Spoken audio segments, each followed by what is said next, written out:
ಮುಗಿಸ್ಬೇಕಾಗಿತ್ತು.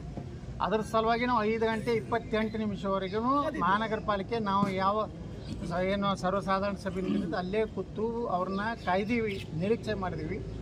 ಇವು ಏನು ನಮ್ಮ ಚುನಾವಣಾ ಏನು ಅಧಿಕಾರಿಗಳು ಬರಲಿಲ್ಲ. ಕೊನೆಗೆ ನಮ್ಮ ಆಯುಕ್ತರು ಏನು ಮಹಾನಗರ ಪಾಲಿಕೆ ಅವರೆಲ್ಲರೂ ನಮ್ಮ ಮಾಹಿತಿ ಕೊಟ್ಟರು. ಏನು ಶ್ರೀಮತಿ ಸುಮಿತ್ರಾ ಜಾಧವ್ ಅವರ ಮತದಾನ ಏನಾಗಿದೆ ಅಲ್ಲಿಯವರೆಗಿನ ಪ್ರಕ್ರಿಯೆ ಆಗಿದೆ ಅಂತೇಳಿ ಅವತ್ತು ಉಪ ಆಯುಕ್ತರು ಮಹಾನಗರ ಪಾಲಿಕೆ ಆಯುಕ್ತರಿಗೆ ಒಂದು ಪತ್ರ ಕೊಟ್ಟಿದ್ದಾರೆ. ಎಲ್ಲ ಪ್ರಕ್ರಿಯೆಗಳನ್ನು ಬರೆದಿದ್ದಾರೆ. ಇನ್ನು ಮುಂದಿನ ಪ್ರಕ್ರಿಯೆ ಅಷ್ಟೇ ಬಾಕಿ ಉಳಿದಿದೆ. ಅದನ್ನು ಪೂರ್ತಿ ಮಾಡ್ತಾರೆ. 5:30 ತನಕ ಕಾಯ್ದೀವಿ, ಬರಲಿಲ್ಲ. ಈಗ ಮಾನ್ಯ ಜಿಲ್ಲಾಧಿಕಾರಿಗಳ ಬಳಿ ಬಂದು ಇಡೀ 24 ಸದಸ್ಯರು ಬಂದು ಮನವಿ ಕೊಟ್ಟಿದ್ದೀವಿ. ರಾಜ್ಯ ಚುನಾವಣಾ ಆಯೋಗದ ಆಯುಕ್ತರಿಗೆ ನಾವು ದೂರು ಕೊಟ್ಟಿದ್ದೀವಿ. ಈಗ ಚುನಾವಣೆ ರದ್ದುಗೊಳಿಸಿದ್ದಾರೆ ಅಂತ ಹೇಳಿ ಸಚಿವರು ಹೇಳಿಕೆ ಒಬ್ಬ ಜಿಲ್ಲಾ ಉಸ್ತುವಾರಿ ಒಬ್ಬ ಪ್ರಬುದ್ಧ ರಾಜಕಾರಣಿಯಾಗಿ ಈ ರೀತಿ ರಾಜ್ಯದ ಜನರನ್ನ ತಪ್ಪು ಹಾದಿಗೆಳಿಬಾರ್ದು. ಅಲ್ಲೂ ಹಾಗೆ ಮಾಡಿದ್ರು. ನಾವು 35 ಮಂದಿ ಡಿಸ್ಕ್ವಾಲಿ ಮಾಡ್ತೀವಿ, ಸರ್ಕಾರ ನಮ್ಮದಿದೆ, ಈ ರೀತಿ ಉತ್ತರ ಕೊಡೋದು ಒಬ್ಬ ಜಿಲ್ಲಾ ಉಸ್ತುವಾರಿ ಜವಾಬ್ದಾರಿಯುತ ಮಂತ್ರಿಯಾಗಿ ಆ ರೀತಿ ಮಾತಾಡಬಾರ್ದು. ಅವ್ರು ಹತಾಶೆ ಆಗ್ಯಾರ. ಅವ್ರು ಇಡೀ ಚುನಾವಣೆ ಬುಡಮೇಲೆ ಮಾಡಬೇಕು ಅನ್ನೋಂಥ ಕುತಂತ್ರ ಮಾಡಿದ್ದಾರೆ. ಅದು ಸಾಧ್ಯ ಆಗೋದಿಲ್ಲ. ನ್ಯಾಯಾಲಯ ನಮ್ಮ ರಕ್ಷಣೆಗೆ ಬರ್ತದೆ, ಅದು ವಿಶ್ವಾಸ ಇದೆ. ನಾವು ಯಾವುದೇ ಪರಿಸ್ಥಿತಿಯಲ್ಲಿ ಜಿಲ್ಲಾ ಉಸ್ತುವಾರಿ ಸಚಿವರ ಈ ಹೇಳಿಕೆ ಬಾಲಿಶತನವಾದದ್ದು ಅತ್ಯಂತ ಉಗ್ರವಾಗಿ ಖಂಡಿಸ್ತೀವಿ. ಮತ್ತೆ ಸರ್, 3 ಕಾಂಗ್ರೆಸ್ನ ಸದಸ್ಯರನ್ನ ಬಿಜೆಪಿಯವರು 3 ದಿನಗಳ ಕಾಲ ಸಕ್ಕರೆ ಕಾಂಗ್ರೆಸ್ ಸದಸ್ಯರು ಅಲ್ರಿ ಅವ್ರು ಎನ್ಆರ್ಐ ಹಾಸ್ಟೆಲ್ನಾಗ ಇಟ್ಟು 2 ಪಕ್ಷೇತರ ಮೇಯರ್ ಉಪಮೇಯರ್ ಅವ್ರದ್ದು ಸ್ವಂತ ಇಲ್ಲ ದಮ್ಮು. ಕಾಂಗ್ರೆಸ್ಸಿನ ಸ್ವಂತ ದಮ್ಮು ಅಭ್ಯರ್ಥಿಗಳಿಲ್ಲ. ಅವೆಲ್ಲ 2 ಪಕ್ಷೇತರ ಗಿರಿಕಿಗಳು. ನಮ್ಮ 2 ಭಾರತೀಯ ಜನತಾ ಪಾರ್ಟಿ ಗಿರಿಕಿಗಳು. ನೋಡ್ರಿ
ಸುಲಭವಾಗಿ ನೆಡ್ಲಿಕ್ಕೆ ಬಿಡಲಿಲ್ಲ.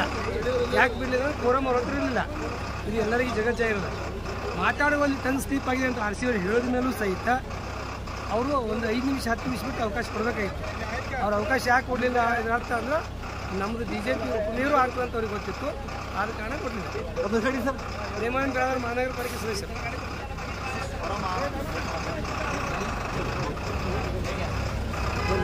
ಹಾಂ, ಹೌದು.